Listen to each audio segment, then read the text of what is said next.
Hello, everybody. A big furry moohead right in your face. How's everybody doing? This is the return of live Moohead Radio, something that has not really been requested at all, but something that it's football season now.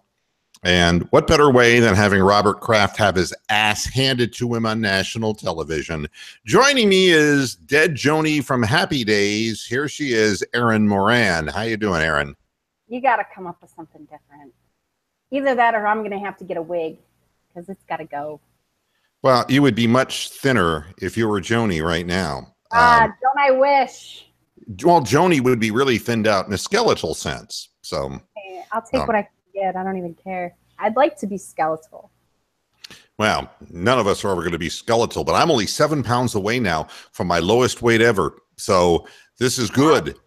I don't mean like since birth. I mean, you know, but it's like, I only weighed 7 pounds. My God, you can't beat that. But no, but I mean, since going on the thyroid medication, which my weight ballooned up, now I'm about down because I can't eat anything anymore. So how fun is that? I'm very proud of you. You've made some amazing progress. So for and I'm back riding my bike. I rode 11 miles today. And hey, I'm just fighting the good fight now. This is whatever it takes to get the job done. You know, I want to start out the program instead of just jumping right into the NFL thing because it is obviously NFL week.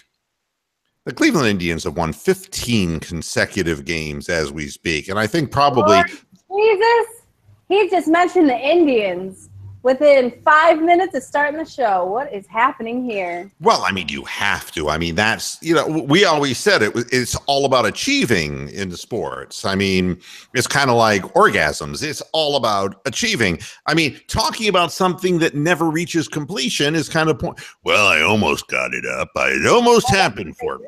They've never reached completion because they're. No, but the Indians are giving people hope for October. The Indians are showing that the starting pitching that they have, even though it hasn't worked out the way people thought it was going to, that Danny Salazar is a little buggy in the head and buggy in the arm. We knew that Josh Tomlin is a, you know, hot stove league, slow ball, softball pitcher. But Clevenger has been very good. He's pitching tonight. But this is the game where I feel the streak is most likely to get busted because Baltimore has some power in that lineup, and the Indians play better on the road than they do at home. I don't get excited. It's like, oh, we're coming home, and it's like, well, that's nice in one regard, but when you're 11-0 on a road trip, you know, and playing the Central, it's like, I want to keep playing the Central. Thank you. The demoralized Royals, the demoralized Twins, the demoralized White Sox. It's like, these are the teams I want to keep playing. But Baltimore is in the thick of the wild card race, and they have the ability to put up runs, and Clevenger has been prone to giving up home runs. So, and I was looking at the lineup today, and the lineup is without Jose Ramirez because Jose Ramirez, his hoof is hurt. And, you know, I want to remind everybody we're doing it without Jason Kipnis and without Michael Brantley, and who to thunk it. Been doing it without Kipnis all year, and Brantley, you know, it's been an almost 2-season problem with him because they don't give him the time to rest and to recuperate and to properly heal. And so, you know, you wind up losing him for the entire season, which they've done. But I mean, think about it. They might be coming home to something way better than they've come home to in the last few seasons. They've got $20 million worth of merchandise that they have to give back for winning 15 in a row through the window people. Sorry, someone's at the door. Sorry. No, it happens to me all the time. It's usually my wolves that are doing that. Now it's just yours. Hold on, I'll be right back. All right. Now she's got to shut the dogs up. She's going off to euthanize the dogs, and I'm going to continue talking. No, she's not going to do that. And I hope not live on the air. I mean, we're not even going to go there because you know I'm a dog lover, folks. From the Indians' point of view, there's a lot to look forward to because what we're getting a look at is, I mean, we didn't think that we would be seeing Bradley Zimmer as soon as we've seen him this year. And it's not that he's everything that we ever dreamed of. He's not left-hand, he's not the left-handed, power hitter. He's not Babe Ruth. But wow, he's a whale of a hard-playing center fielder. He's got great speed. He's fun to watch, run the bases. All of it good from that perspective. Yandy Diaz can flat out hit. He can hit. And I see that they're going inside on him, and he's not swinging at bad pitches. He's taking walks. And this is important to me because a lot of the guys in our lineup, don't take walks. They just hack away at anything. And Diaz being able to get on base in front of Encarnacion and ahead of Santana gives more RBI opportunities. Under normal circumstances, the first part of our lineup, Lindor is back to hitting like Lindor is capable of hitting. And then I don't like to see Brandon Guyer. Okay, I want to be clear about this. If I'm the Indians, I would let Yandy Diaz play left field. He did in AAA several games. And let Guyer go. To me, Guyer is a one-hit wonder against left-handed pitching, and he's not a very good fielder, and he doesn't have a plus arm.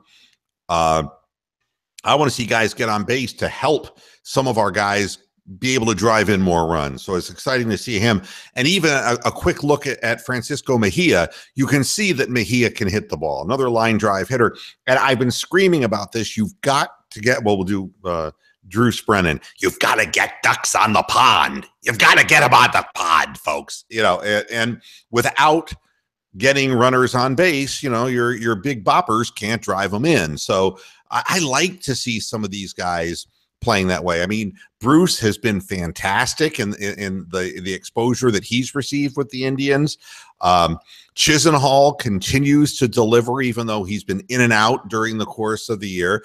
And it really, for the first time, has been a 9-man effort for the Cleveland Indians, including Roberto Perez, who'd have thunk, that is hitting the baseball. We're getting production from our catcher's position, not only defensively, but offensively. Our defense has just been stellar. I mean, with Ramirez at third base and then when putting Yandy over there, he hasn't been terrible. And of course, Ramirez's best position is second base. Lindor is always solid at shortstop. Santana has become a very capable first baseman, which is great for him and his change of team at the end of season, which is, logical that he's going to take the best money he can and run. But he's become a very good quality first baseman, and that surprises a lot of people because he's a converted catcher, we know.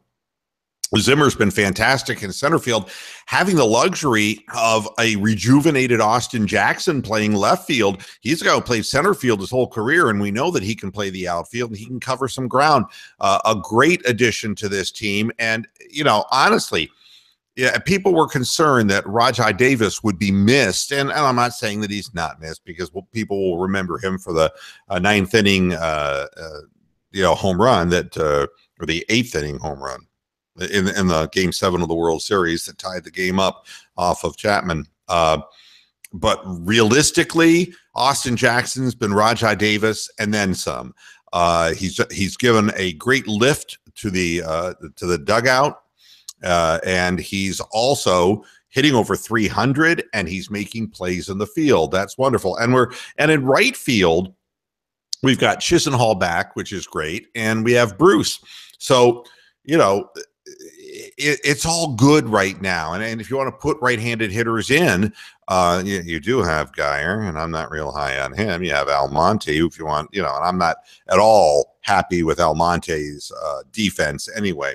But looking at the Indians, and they're doing it without Andrew Miller. I mean, again, it's almost like, well, we don't have our best relief pitcher, so our starting pitching has suddenly been able to go deeper in games. Corey Kluber is the Cy Young Award winner unless something wacky happens. I mean, this guy is remarkable. Yesterday's game was just a tremendous example of Corey Kluber and what Kluber is capable of. He gave up 2 home runs in the first inning, and you don't see that from Kluber.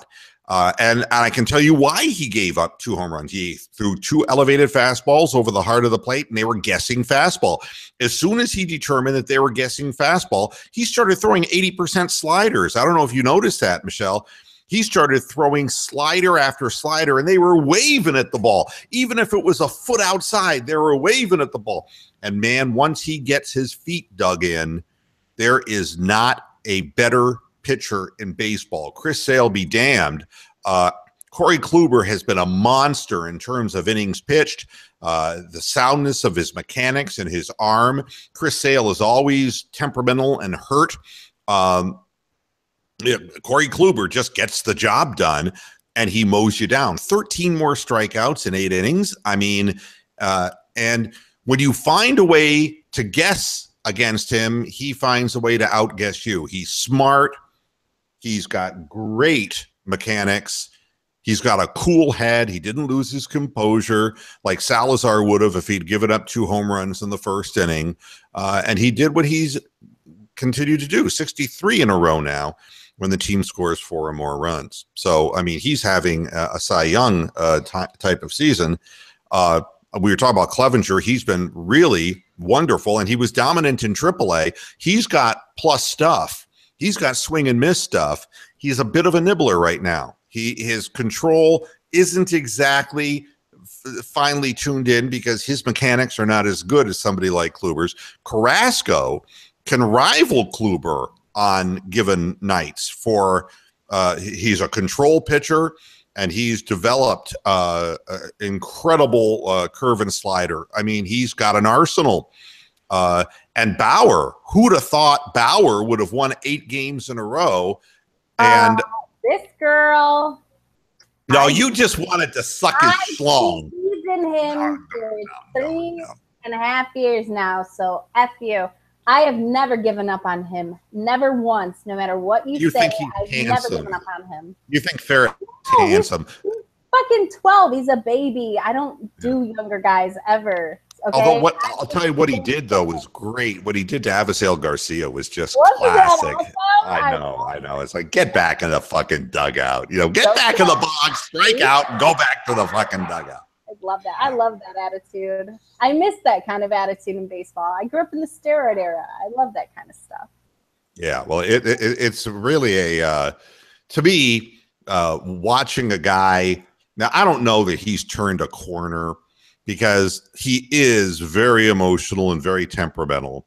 And you know that Avisail Garcia was trying to get into his head because he is emotional. Which is ballsy for someone who is dead last in the hole, swimming through the garbage of the sewer. That's how dead last you are right now. To give somebody attitude like that, like you deserve to be pitched a certain pitch. And he had said that he was complaining about it publicly. Oh, they don't throw me this, they don't throw me that. Who the hell do you think you are, dude? I think it's ballsy as shit. And he's lucky, that Bauer struck him out. And hey, I'm proud that Bauer struck him out instead of nailing him in the head. Let's just focus on the tiny victories there.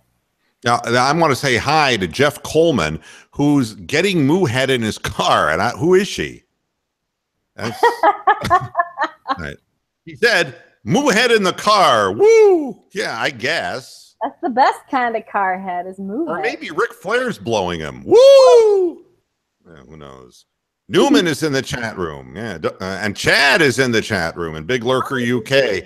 Yeah, some of the people finding their way back to Mr. Moohead after his long freaking absence from live podcasting. But we're back. We're back. And yes, Chad. All together. Yeah, I think he said, Chad's saying I look slender as fuck because he just hasn't seen me for a long time. But be that as it may. But I'm thrilled with the Indians. I'm thrilled with it's made the season worth watching. It's giving and it also gives us the feeling that we had a couple of years ago with the Cavs that we knew we were going to be good for a number of years to come. So if we lose a Carlos Santana and we're going to lose Jay Bruce at the end of the season, if we lose these people, hi Amsterdam, if you lose these people, there are some people around the corner in the minor leagues who can help us, and the teams in our division suck. Yeah, they do. I mean, and have given up. I mean, the White Sox look like a team that has just completely given up, and their pitching coach, Don Cooper, I mean, that guy, it's time to retire. When you're bringing in the people he's bringing in out, out to the mound, these people couldn't get you and I out. I mean, it's sad to look at that.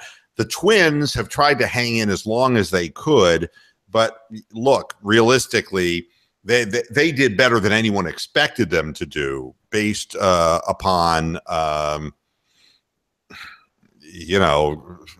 expectations. Analytics. Oh, that's what yeah, right. Analytics. Exactly. Nobody thought the Twins would be anything. And of course, the Tigers, the talk about the Tigers is, well, maybe they got one last season they can squeeze out of these old guys. You got one guy, a former Indian, who's got heart congestion problems. You've got, talk about getting old real quick. That's fucking sad shit, though. It is sad shit. Now, you know something? V-Mart will go down as, one of my favorite Indians, because when he got his 2000th hit in Cleveland just a season, did you see that? Mm-hmm. I mean, he cried. I mean, he was in tears. He never loved it. He loved it in Cleveland, man. Yeah. He loves it so much, he cranks at least 2 or 3 home runs every series he comes back to Cleveland. I mean, he loves it. That's his home. Yeah, there's a guy who unabashedly loved playing for the Cleveland Indians. So, I mean, it's like you love to see guys like that who come back, who are respectful.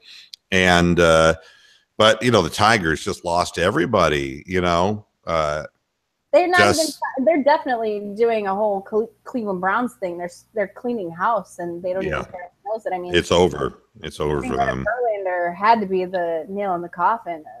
Now, Amsterdam, I'm going to ask you. It says Irma's moving away from us. Well, where is it moving toward? Amsterdam is on the east coast of Florida. Is it moving away? When you say away from us, that means it's going further west. What are you telling me? Because I'm not quite up to date on that, and I've got family on the west coast of Florida. So do I. Yeah. So half of them are hunkered down with a bunch of booze, like, "Hey, we boarded up the windows. It is what it is." And then the other half is claiming that it's Mother Nature, angry because Donald Trump is president. So it's whatever. Yeah. Two things to bring up quickly about NFL football. The upset that and I want to give all due. Stay up and watch that. I couldn't even deal. Jason Sayre and Albert Gans. They're the only 2 people in the Pick'em League out of 40 players. Who guessed the game right. They're 1-0. God bless you guys. Jason Sayre and Albert Gans, you picked the Chiefs to beat New England in New England. You automatically win a phantom coffee mug. I mean, you really. I have it right here. Hold on. Let me grab it. It's really cute. Hold on. You want to see? Yeah. What are you going to show me here? Isn't it adorable? The coffee mug. Oh, I see what you're doing. Yeah. There you go.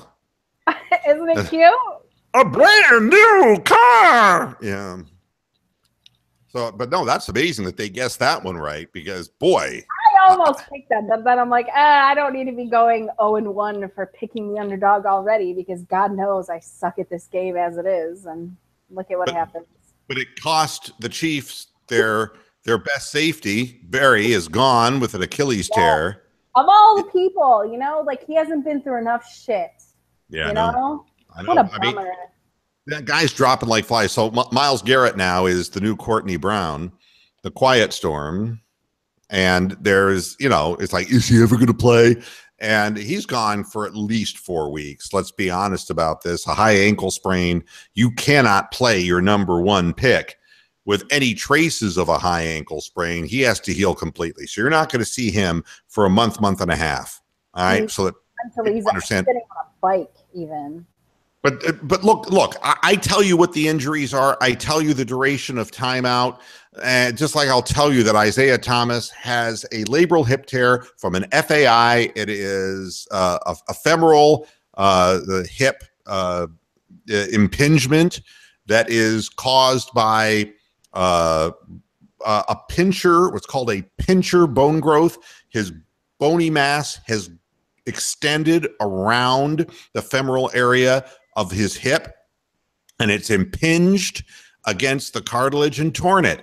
And no matter what the Cavaliers say, and of course they're not saying anything, okay, they refuse to address it. They don't want the press, or angry at the press for continuing to talk about it, which means I'm going to talk about it because facts are facts. It is a defect. It is a defect that can only be corrected by surgery. Now, it's possible he had that defect for many years and it was wearing away at the cartilage and it didn't hurt him so much. But now that the tear is there, it's going to continue and he'll eventually be bone on bone and arthritis will set in. It's all about the value of the player. He's in a contract year, and I want folks to understand what the truth is as far as I believe. All right, because I've not seen any radiology on Isaiah Thomas, but getting hip surgery when you're going into a season that is your max deal opportunity, that's not the way you want to go in, okay? That's it. Painful. Think about what you're describing, too. And you and I know what hip pain feels like. You and I know what that little tiny, nerve pinch feels like. Imagine what he's feeling. And you're expecting this guy to run up and down the court, and you're expecting him to go hard like Kyrie. Yeah, and twist and turn and make those moves and hang in the air.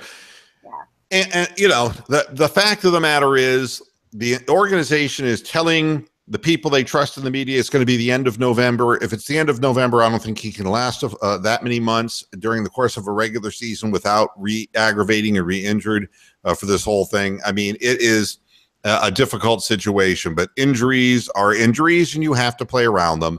And if he doesn't play until very late in the year for the Cleveland Cavaliers, then we basically gave away Kyrie Irving for nothing because honestly, Jae Crowder is a nice little player. Zizic, I could care less about, and an unnamed pick that will probably be moved in an attempt to try to get somebody so that they can beg LeBron James to stay. So that's, kind of. I'll take a Croatian guy and a guy that hates this team, just as much as anybody else. I mean, God only knows what kind of 180 Crowder might do. I mean, even with Thomas out, even if he doesn't play much at all, you've got Crowder who was a thorn in your side during the playoffs. And I mean, he might be so driven to prove himself that he surprises you. I always say that Croatian guy any day of the week because we're fucking crazy, yo. Sports is as bizarre as life. When Jae Crowder, this is a true story. If you didn't read this, this is a true story. When the deal was in its pause stage, where it had been reported that Kyrie was going to Boston and that Crowder was coming to Cleveland and Isaiah was coming to Cleveland, and then it got put on hold because of the hip. During that week period or 4 or 5 day period in Atlanta, Georgia, Jae Crowder and Kyrie Irving came face to face. They were staying out in the same hotel in Atlanta.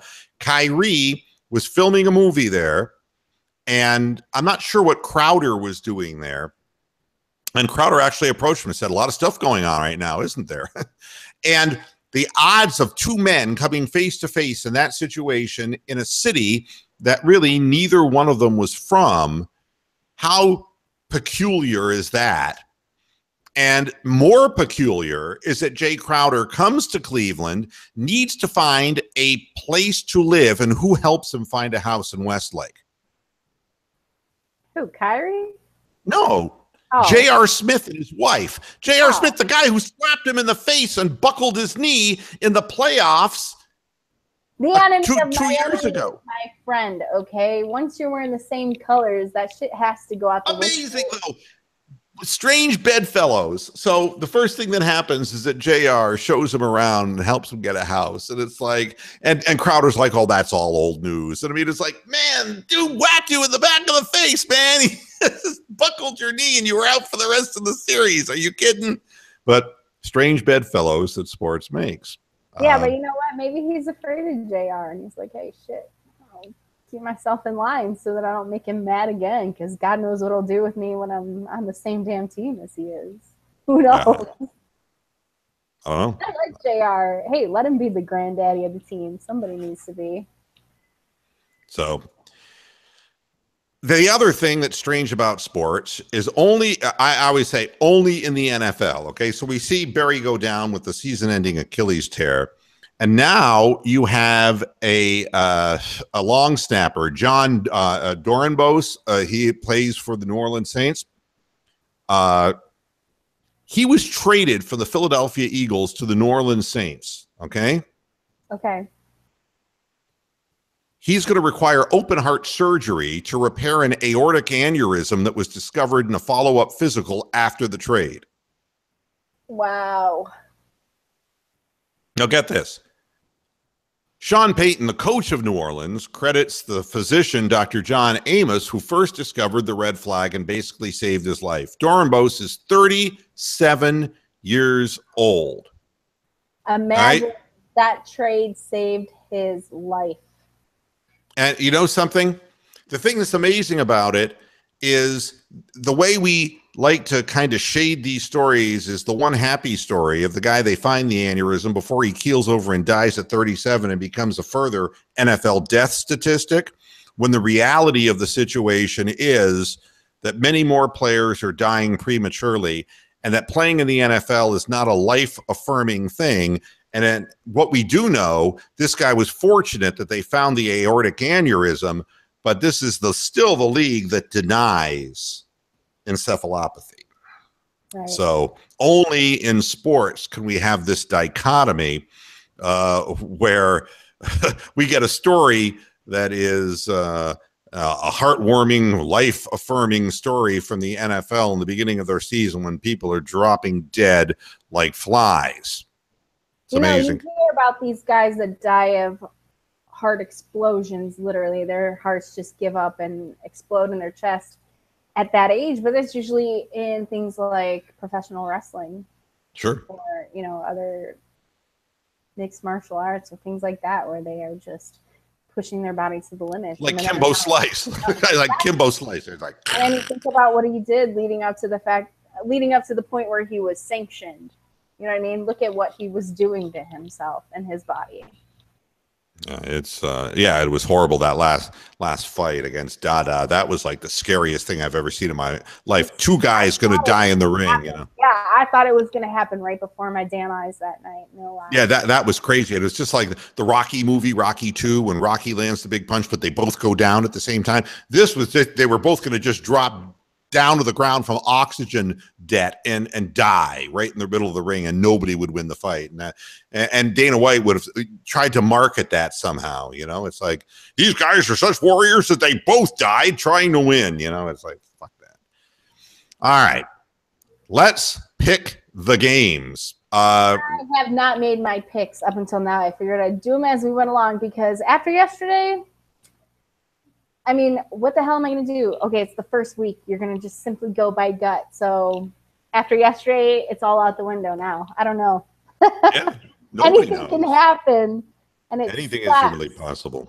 I mean, there are a few things that I can tell you. All right, just scanning at the roster of games here, that the New York Jets are tanking. The Cleveland Browns are tanking. All right. The Indianapolis Colts don't have their quarterback. San Francisco will always suck because Brian Hoyer's there, and he's always where something sucks, just like McCown is always like in New York now where something sucks. Wherever McCown can end up with the most physical punishment, that's where he'll end up. And Hoyer will be the guy who continues to badmouth Cleveland while he's playing with the second worst team in the league. So with that, we'll start the picks. We have Buffalo, the home team, Wait. Dun, dun, dun, dun. Dun, dun, dun, dun, dun, dun, dun, dun. Howard Cosell live. I'm back again. OJ is free. Oh, that's right. I swear to God. Put the knife down. Literally. He's allowed to have sharp objects now, Howard. Are you a little scared? I thought he was going to be visiting the Giffer in the afterlife. But I'm talking to you from the afterlife, so how is it possible I'm seeing OJ if he's still alive? Oh, at any rate. Is the afterlife as safe as Al Pulowski in the studio? Or are you... You want to do picks with Al? We'll do picks with Al. Al doesn't know football. The only Al that knows football is Al Michaels. Can you? Al only knows which camera to look at in the studio. That's all they let Al. That's all they let me do. You know something? That's all they let me do. They let me stare. One little red light goes on, I look at that one. The other red light goes on, I look at that one, and I never get out of this. I sleep, I eat, I do everything in this studio. I don't have a home. I'm homeless. You know? No, you're not. You have the studio. Poor Al. That's your home now. So we're going to pick the game. Or worse yet. or worse yet. You know, Tony is back to trolling. You always know that the fortune of Minnesota sports has gone into hell when Tony starts trolling Cleveland fans. And it's like, I'm trying to explain to him, you know, Tony, nobody expects the Browns to be any good. Right. The Indians are overachieving, and the Cavaliers have been in the finals 3 years in a row. It's like, you know, you're not going to troll the city of Cleveland. It's not going to work. The fucker from Minnesota has Golden State Warriors bullshit on his wall. He's special, and I don't value his opinion whatsoever. For God's sake, he's criminal, and he's still gaining weight. I invited Tony to come on the show, and he's not here because I think he knew that I was going to make some kind of a wisecrack about Minnesota sports. He's got nothing right now. And now my impression of Teddy Bridgewater. Oh, my knee! Oh, God, no! Okay. Wonderlic score my ass. The guy can't even get out of the field because he's not healthy, you know? Piss off. Remember, Tony was saying how great Teddy Bridgewater was the next coming of Christ, you know? And it's like... He called his defense something, and I can't remember what it was that he called it. Sack of shit, like optimal or something like some kind of prime defense. Like he thought that the Vikings were just, you know, some kind of amazing team, and it just, I hope they win less. I hope they win fewer games than the Browns. I really hope they do, just so that I have something to shove in his face at the end of the year, besides baseball and football and basketball. Chad is asking a question. And he's saying, let me see if I can find this, because I can't call Moo a fat ass anymore. Did the wife stop feeding him? Who said that? Chad? Chad. Yeah. Yep. And the answer is, talk to people like that because you're on the same tax bracket as Moo now, you rich asshole. Chad knows nothing, but during the course of this last several months, my gastrointestinal system was attacked from taking an antibiotic that I had an adverse reaction to, and my entire diet has been changed. I'm not allowed to eat any glutens or dairy or vegetables or most fruits. And I can't eat very much at one time. So yeah, it's a very miserable existence, isn't it? I've stopped feeding me. It's not a matter of the wife. I mean, I've stopped feeding me. And Chad says, Tony says he has a girlfriend now. And I thought he had a girlfriend. I thought he was buying a house with a girlfriend. No, Tony, no. The reason he's always out of breath is because he has to keep blowing her up. Oh my God. Yeah. I know. And Chad also says that Bridgewater almost lost that leg. It's a damn good thing he found it in his bedroom closet. Thank you, Chad. Chad says I look great. Well, I still got Still got. I got stuff to lose. I got stuff to lose. Believe me, I have a surplus. Before, no, you're very handsome. Fatted cow. Now you're even more handsome. Fatted cow. I mean, it's like, all right, back to the games. We have. Dun, dun, dun, dun. Okay. The New York Jets at the Buffalo Bills. Don Criqui. Did you see the Battle of the Network Stars is back? Like, I can't even watch it, but just seeing the title pop up on my guide, I think of like Joe Namath and Frank Gifford. Look at Lola Falana's ass on that bicycle seat. I wish I were it. Yeah. Yeah. The New York Jets at Buffalo Bills. Don Criqui was saying, and we're back for the Battle of New York. It's like, yes. Somebody has to win this game, and I'm picking Buffalo. I was going to pick Buffalo too, but now I feel like maybe I shouldn't since you did. McCown is the quarterback for the Jets. I mean, never mind. I'll pick the Bills. Tackling dummy. I mean, he's just going to Cardale will come in. Crash test dummy. He's a Charger now, isn't he? I think Cardale's a Charger now. Yeah. Well, you know what? I'll still stay with the Jets just to be different from you. Do you know that 93% of the Yahoo Nation believes that Buffalo will beat the Jets? The Jets are notorious now for being the #1 tank team in the league next to the Browns. They're ahead of the Browns as being even more tankerific. So then I'm picking the Jets. Fuck it. It's week 1. Anything can happen, right? Atlanta at Chicago. All right. I got to go with Atlanta here. Me too. Mike Ditka isn't anywhere near talking about this. Chicago is. I will bet that more people are murdered in Chicago over the weekend than points covered by either team. Boy, that's a real nice thing to say for tourism in the Chicago area. It's a place to go. You couldn't. I like Michigan Avenue. I like the shopping on Michigan Avenue. And the other thing that's nice is right across the street, they have a food festival every summer, which is a really cool food festival. I forget the name of it. The Taste of Chicago, I believe, is what they call it. And not that I can eat any of that food anymore, but it was really enjoyable because it's right on the water because that's where the lake is.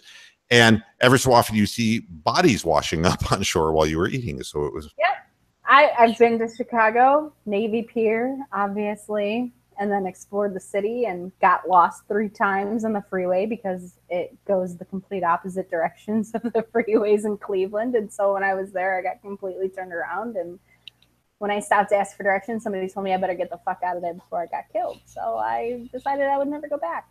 And hi to Sundance. Nice to see you again, too. Hey, yeah. It's nice. The gang's all getting back together again. The gang's all here. Yeah, I know. And okay. Right. Baltimore is at Cincinnati. Fuck these teams. Fuck them both. I hate these fucking teams. Oh, God, do I hate these teams. I got to get a slug line for Al Pawlowski. You got to get a what line? A slug line for him. For Christ's sake, for God's sakes, Mark. You got to have, but Al Pawlowski has to have his own signature line. He really doesn't. He always looks like he's half in the bag and hating his life and about to fall asleep. Like his eyes are half shut and he just like. I think that, it's like, if it would be like Cincinnati, it would be like, I don't give a shit about Cincinnati. Tell Sam Weiss to go fuck his mother. That would be something maybe. I remember in the 80s, there was a radio station, one of the morning shows did a little blurb. Sam Weiss got run over by a reindeer. It was like my favorite thing ever. And I think I was about 6 years old. Sam Weiss got run over by a reindeer. It was the greatest thing ever because I hated that motherfucker. You're in Cincinnati. You know what? Fuck these teams. I hate both of these teams so much. Oh, God. Well, somebody's got to win. I hate Baltimore more, so I'm going to pick the nasty natty just because. I'm picking Cincinnati as well because they generally will start out well and then fade as the season progresses. Next, I'm skipping the Cleveland game. Do that always, that's last. Arizona at Detroit. Talking about another mecca for You know what they should do? They shouldn't send the goddamn football team to Detroit. They should send Sheriff Joe there. Let him fucking die in the streets. That's what I think. What's the overall? Who's going to kill more people this weekend, Chicago or Detroit? Being that there are football games in both cities, anything can happen. You know, those people are crazy. I hate both these teams too. I won't pick Detroit. I'll pick Arizona because I won't pick Detroit unless my life depends on it. I'm picking Arizona also. I mean, Detroit is famous for letting their home fans down if there's still any left. Next, we have Oakland at Tennessee. And this is a tough game to pick, you know, but I think I'm going with Oakland because they have a stronger quarterback situation. And Tennessee has just been a team that once in a while will surprise somebody, but not in week one. I think Oakland's going to be ready for this. And I'm going to disagree. I think that Tennessee is going to come out on top because Oakland is just terrible, and I think that they have a chance to rally at home for the first game under no expectations whatsoever. So I'm going to go ahead and pick the Titans. Now, Philadelphia is at Washington. Yahoo Nation gives 65% to Washington being the home team. Vegas has it dead even at the moment. You know, we haven't heard much about Carson Wentz, have we? No. I mean, what kind of a preseason did Wentz have? I mean, I have not been. Yeah, I haven't been paying attention, but I mean, the fast start that he got off to, then everybody started watching film, I think, and you know, it kind of went downhill for Wentz. And I'm curious how he starts out the season. I'm picking Washington at home, but I'm really going to be because he was the one that they were beating the Browns with over the head. You know, you could have had Carson Wentz, and you know, Carson Wentz didn't. Look, he looked like a guy who was built right, had a good arm, but the back half of the season wasn't so good. And Philadelphia is not a great football team, so I'll be looking at that game with interest. I actually hate FedEx Field. It's a dump, and I hope it gets washed away by a hurricane. Not with any people in it, of course, but I hope it falls into the water. I'm going to go with Philadelphia. Well, we have a lot of differences. One of us is going to get our ass thwacked here. Next is, well, I believe me, I'm as blind on this, you know, as you are. I don't really know. I like these colors, so like I'm gonna pick them. Hey, shut up. Hey. Now I will do the next one is Andy Rooney. Okay. Next up is Jacksonville against Houston. Thing I don't understand, it was just a couple of weeks ago that Houston, they couldn't play a football game in Houston because of what had happened there. Now they can't play football in Florida because of what's happening there. And the thing that amazes me most, why is it, Michelle, that when there are major tropical storms, they stop the games, but when people have brain damage, they don't? That's a fabulous question. Why is that? And why is Jacksonville still in the NFL? And who cares about them and their foreign owner? Jacksonville's a shit. Put a little hate into the equation. Why not? Jacksonville doesn't win. And, you know how bad things are there because it's like, oh, all right, I guess it's Bortles again. It's like, God, no. I mean, even Cleveland couldn't say, it's like, okay, it's going to be Osweiler. They couldn't do it. I mean, there is like a threshold point that you reach. It's like, you just can't pull that trigger. And now Kessler is the third string quarterback. And I told you that they wanted him gone. The guy, Woodruff, the guy that they wanted to get from, they got from Baltimore, they let him go because they were trying to make a reason why they could get rid of Kessler. Nobody believed me when I said that Kessler would likely be cut, but Hugh Jackson does not like Cody Kessler, never wanted him on the team. And Blake Bortles is not wanted in Jacksonville. I'm going with Houston. I'm also going to go with Houston. I think that the emotional momentum, for one thing, is enough to drive this team to just absolutely crush the Jaguars. I think that the energy in the stadium, I think that everything surrounding the city right now, I think that their resolve, so to speak, is probably reminiscent of the Yankees and the Mets 16 years ago. You know, I think that they are out. They have something to prove. They have to show that they are united, they have life, and they are going to come together. And I think that there's no way in the world that Houston loses this game this weekend. Now, here's an incisive comment from Al Pawlowski. Just tell the people in Jacksonville and the team, take a good close look at Houston while you're there, because that's what you're coming back home to. More incisive commentary from Al. Everything's mean.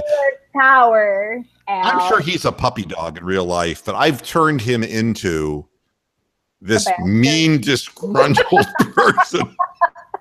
And it's really not fair. I'm sure he's a really great guy, but I mean, he's a little Polish boy. I'm sure he's sweet as pie. But I feel bad for him because it's like he's stuck, you know, Smelly Jensen Lewis. The guy couldn't even come out of the pen and save a game, for God's sakes. You know, it's like he's stuck in this studio with a perpetual AAA, or actually a 4A player, and that's as good as it gets for Al, you know. And it's like they duck back to him once or twice during, you know, 3 hours of the broadcast, you know. Just once, I just want to see him.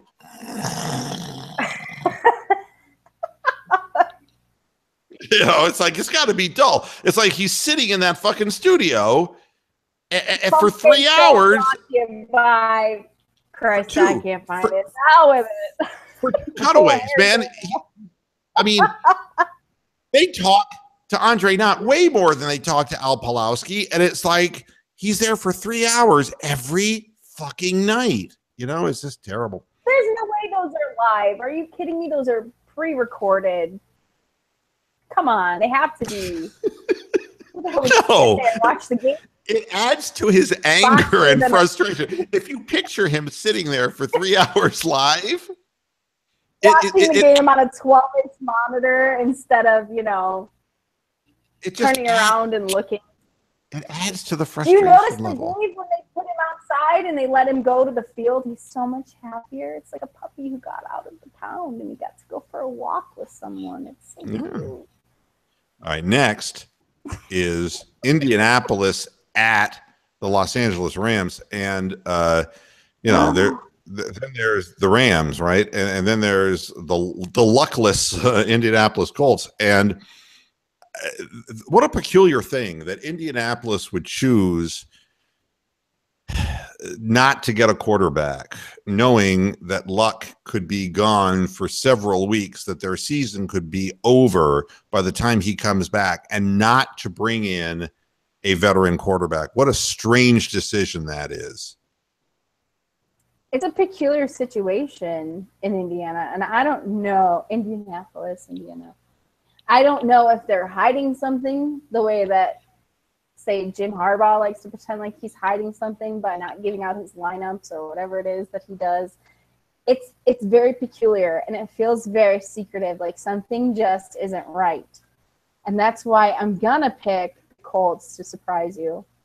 Plus, I think that would be amazing if they did it with a quarterback who's never played in an NFL game on the road. That would be happen. I mean, you're going to see Deshaun Kaiser at home. I don't think Indianapolis is going to win. Next, Seattle at Green Bay. Not a bad opening day game at Green Bay. I'm going with Green Bay, the home team, because, well, Aaron Rodgers is going to be stoked, and Seattle just hasn't been the same, you know? Yeah, I mean, it's Green Bay. You have to pick them opening week, just same as you pick the Patriots, and whatever happens, happens. But you can't go against the Packers. Next is Carolina at San Francisco. I don't give a shit if you left your heart there or not. God didn't leave a football team in San Francisco. And as much as I know how much you love Cam Newton, I'm picking Carolina, the road team, because San Francisco, with the exception of Phil Dawson, who I love to death, the scary thought is that Brian Hoyer might actually play. And Brian Hoyer was out running his mouth again. I know.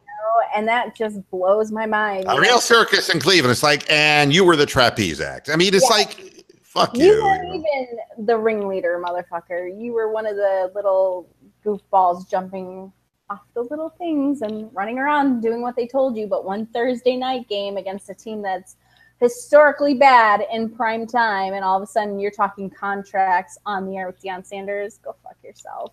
You're right. I do love Cam. And I think that the Niners are a bigger joke than, well, almost as big a joke as the Browns. So, of course, I'm going to go with the Panthers. America's team, the Dallas Cowboys at home with their skeletal owner, Jerry Jones. He'll be joining us a little later in the season. Wink, wink, nudge, nudge.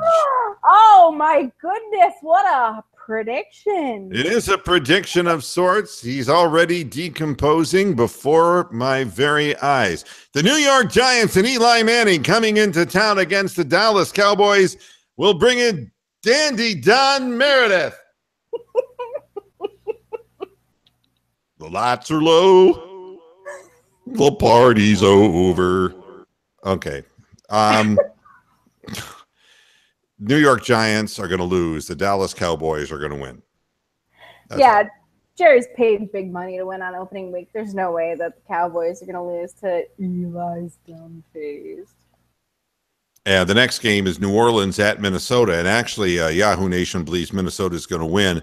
And you got another thing coming. There's going to be a fat kid who allegedly has a girlfriend now. Allegedly. That taxes his lungs. Hey-o. Yeah, I just wonder what's going to happen when he falls asleep during the blowjob this time. Hopefully he's propped up a little bit. Yeah, well, I mean, while we're trolling, if you're going to dish it out, you got to take it. Yeah, I'm saying New Orleans over Minnesota just because it's the factory of sadness. I'm sorry. Minnesota is like, I will also pick New Orleans because I hate Minnesota, and I'll never pick them unless I absolutely have to. And next is Denver.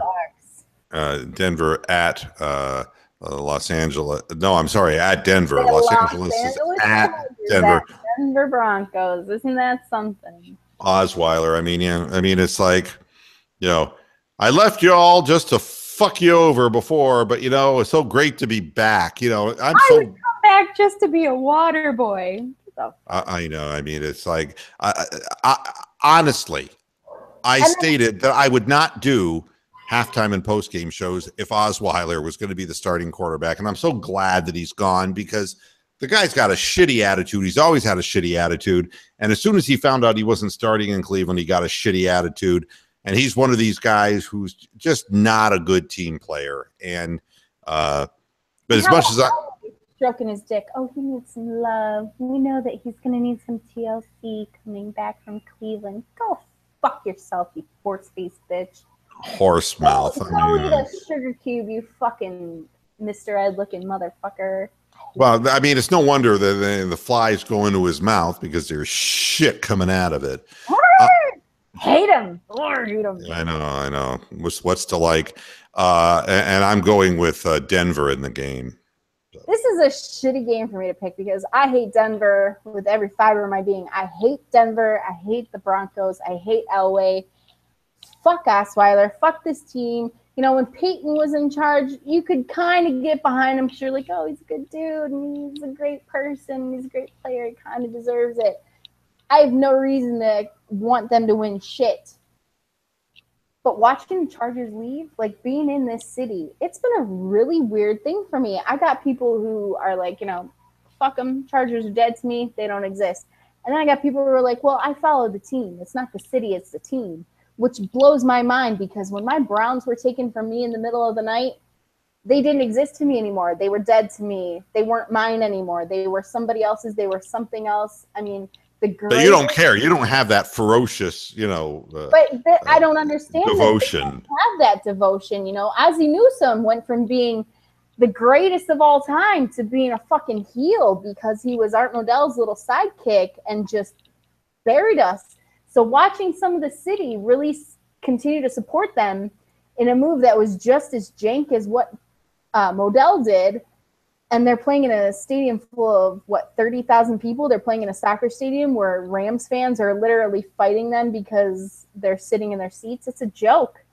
I don't see how this team is ever going to survive in LA, and I don't see how they're ever going to get the momentum to actually do anything because it's a jungle. It's going to beat them down every week of this year. Yeah, so, I agree. I mean, but they did it for financial reasons, and maybe that's all that matters to them. But Denver's going to win. But I can't see the players ever getting the. Yeah, you're not saying superchargers, though, I noticed. Yeah, I can't see them ever getting the kind of confidence to ever be those superchargers, to ever even feel like they're going to go out there and do anything any week. I feel like you're going to see a defeated team come onto the field every week this year, and you're going to see a really sad situation out of LA. So as much as I hate them, I think that the Broncos are going to win this game. Now, I'm just going to pick the two scores. Denver 27-17 over the not-so-superchargers, and New Orleans 28-27 over Minnesota on a last-second touchdown to deflate the fat boy. Then we have tiebreaker 2 in the league. Who will score the most points this week? Pittsburgh. Who will score the fewest points? Cleveland. Okay, so which brings us to our team, the Cleveland Browns. Now, I want to point out something to people. The Myles Garrett thing doesn't really matter to me, and the reason it doesn't matter is because Myles Garrett wasn't going to make the Cleveland Browns win or lose. People wanted to see him because he's the nice new shiny object. He's the Christmas present under the tree that is unopened, and the hope is you open it up and you find a monster that can rush the quarterback. But the truth is, it's defensive scheme and it's quality of players that are going to determine who wins and who doesn't. And the Pittsburgh Steelers are a very strong football team this year. And the Cleveland Browns are starting a 21-year-old kid who's going to look like he's crossing the street for the first time when he sees the pressure coming at him from every direction. It's not a fair game. It hasn't been a fair game for many years. I just hope that the Cleveland defense with Greg Williams can go out there and hit hard, play competitively, try to get behind the line of scrimmage to stop the running game, to force Roethlisberger to throw the ball more often.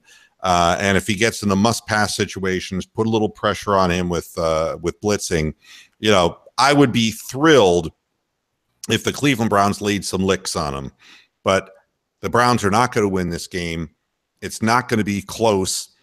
It could wind up being a fiasco just because it's a level of expectation thrown at a young guy who really took fewer than 700 snaps at Notre Dame.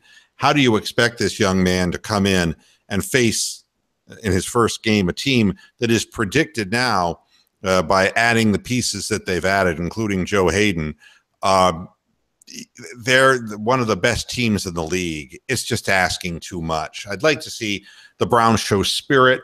In the preseason, for the first time, I saw real effort being put in to get through the line of scrimmage and to actually make tackles in the backfield. I just want to see little things right now that show that the guys are playing hard, you know?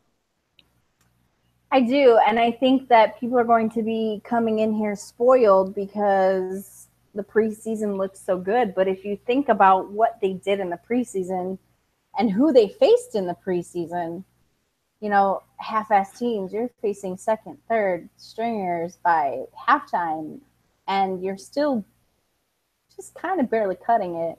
I think it's going to be a rude awakening like it is every year.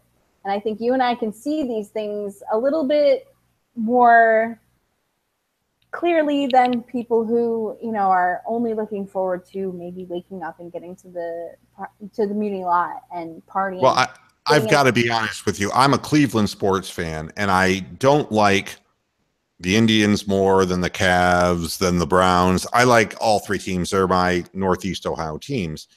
And honestly, am I exuberant about the Browns? No, because I think the Browns have had more than their fair share of not only bad fortune, but bad decision-making and all of that.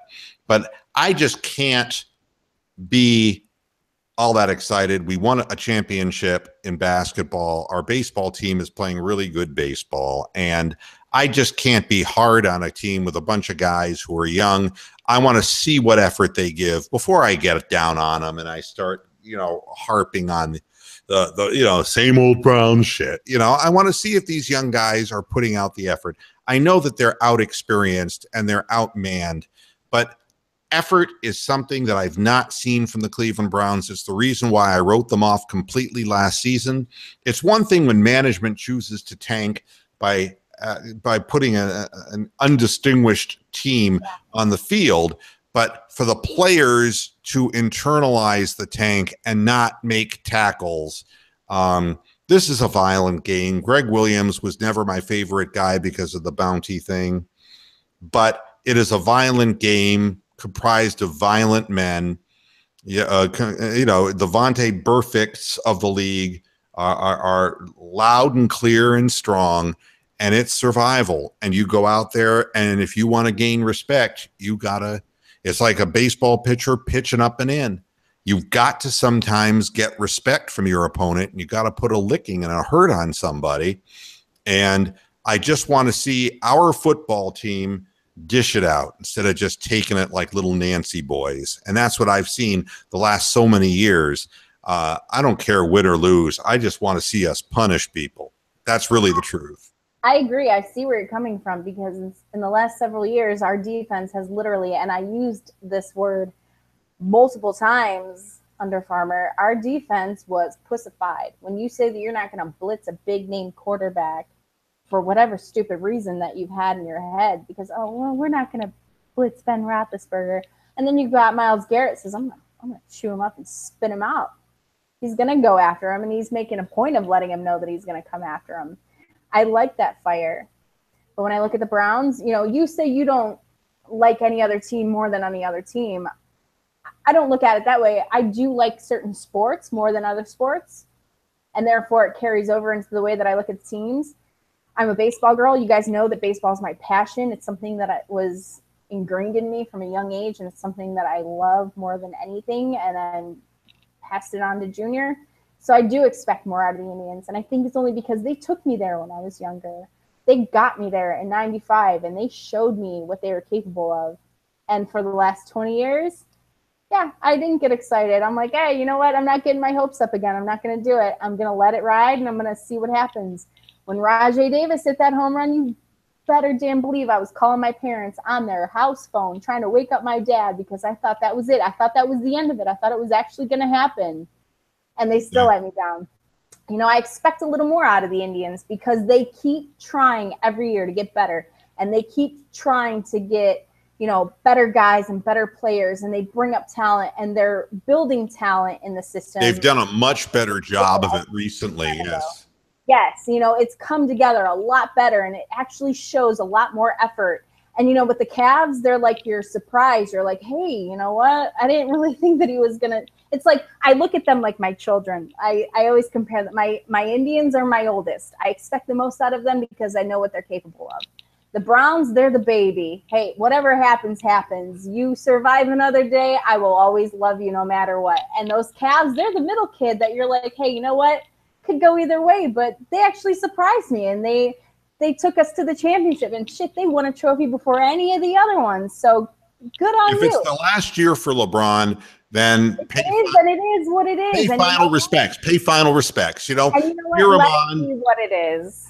Yeah, what he's done for the city, show him. And I say the same thing about the Cleveland Browns. If they play hard and if they put a licking on some people, show them, give them some respect and some encouragement, because this is the team we've got. They're young men, and some of them are going to make it, some of them aren't, but a lot of them are going to be around for a while. And if you start booing them in the second quarter of the game, I mean, they're going to be like everyone else. They're going to want to leave the town. They're going to stop trying. At this point, it's encouragement. That's all we can give them, because they're not calling the shots. Management's calling the shots. This is the team we fielded, and, I just want them to play hard. So whatever happens. That's what worries me. Fans see a 4-0 postseason record, and they think, hey, this is the year. Anything can happen, but you know, they're gonna lose games. They're gonna lose a lot of games, and it's completely normal. I mean, look at last week's Buckeyes game. People expected them to lose. People had counted out the Buckeyes before the end of the first half. But I'll tell you, I was talking to my dad about this because that was a late game, and he was like, you know what, I can't do it. I got to go to bed. I said, you know what, it's okay. They're going to win, and you'll see. You know, you'll wake up for work tomorrow. And I did. I sent him a picture of the final score. So when he woke up, that was the first thing he saw. So I said, they're babies. They're young. They got to figure it out. But they're going to go into that locker room. They're going to get rallied by Urban Meyer. And they're going to come back, and they're going to pull it together and remember who they are. And they're going to win. I'm not worried about the Buckeyes. Win or lose, they're kids. They're out there showing what they got, and I love watching them. And I feel like that's kind of where the Browns are at right now. If they show me that they're trying and they're not, you know, going out there like Joe Hayden every week where he don't even know where the ball's coming from. He don't even know what direction he's supposed to be running in. Or you got guys in the front line that aren't even throwing blocks or protecting his quarterback because they're just lazy or stupid, or they're just not paying attention because their heart isn't in it. Show me your heart's in it. Show me you care. Show me you want this team to go somewhere, and I will believe in you. And as soon as I see that, I will never give up on this team. You know, I will never give up on this team because those are my roots. That's who I am. That's where I'm from. I love my Browns more than I love anything. And I want to see them succeed. And so I'm not going to give up on them. I'm not going to say, yep, they suck. 0-16, 0-16 every year because that's who they are. No, these are different guys. These are guys. Every year is a different year, even though they say it's the same year over and over again, and we're living Groundhog Day. Different dudes out there who have much different things to prove. It's a new generation coming in there, from Joe Thomas to Myles Garrett to Deshaun Kaiser. You've got a big gap in a generation there. You've got a long time. Let's just hope that these guys can play. You hope. I got to run here because, hey, the Indians game starting on. Watch out. I'm also grilling outside. I want to remind everybody there is going to be a halftime show and a post-game show every Sunday this season right here on Moohead Radio. So if you want to check that out, just come on over. And we'll be putting up YouTube links also on the front page of mooheadradio.com, halftime and post-game Browns programming. So, Michelle, thanks for joining me today. Thanks for having me, as always. I love it. All right, and we'll also be. When are we doing this on Monday? Because beware of the fact that the storm might be hitting us, and I'm not sure what my internet connectivity is going to be. What time were we thinking of doing the follow-up show on Monday? You let me know. You want to do it early in the morning? I can do early. You want to wait until evening like today? You let me know. I think I got a PTA thing from 11 to 2. So if you want to do it before then or in the afternoon, you let me know. All right. Shall do. All right. All right. Take care. I'll see you Sunday. All righty. Bye-bye. And thanks, everybody, for tuning in to this first NFL pick show of our 2017 Cleveland Browns season. Until Sunday at halftime, hasta la vista, Pastorheads. Stay dry, stay safe, Florida. And if you haven't gotten the hell out of there, batten down. Who knows what's going to happen? All hell could break loose. Until Sunday, hasta la vista, Pastorheads. Good night.